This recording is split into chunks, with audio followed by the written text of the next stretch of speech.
وعلیکم السلام. حضور میرا نام کاشف رحیم ہے اور میں نعیم احمد چودھری میں حوصلوں کی جماعت سے ہوں. حضور میرا یہ سوال ہے کہ جب آن صلی اللہ علیہ وسلم اپنی والدہ کی قبر پہ تشریف لے گئے تو آپ صلی اللہ علیہ وسلم نے صحابہ سے فرمایا کہ مجھے اللہ نے یہ تو اجازت دی ہے کہ میں ان کی قبر کو دیکھوں لیکن دعا کرنے کی اجازت نہیں دی. تو حضور اس سے کیا مراد ہے؟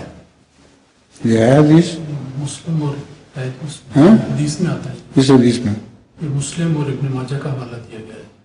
صرف خاتون. مجھے تو اس حدیث پہ اعتماد نہیں ہے کیونکہ رسول اللہ صلی اللہ علیہ وسلم نماز میں ہمیں تو سکھاتے ہیں بولے والدیہ،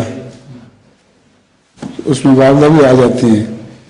یہ کیسے ہو سکتا ہے کہ ہمیں تو روزانہ نماز میں پہلے والدیہ کی دعا کرنے کی تلقین کریں اور خود اپنی والدہ کے لیے دعا نہ پڑھیں؟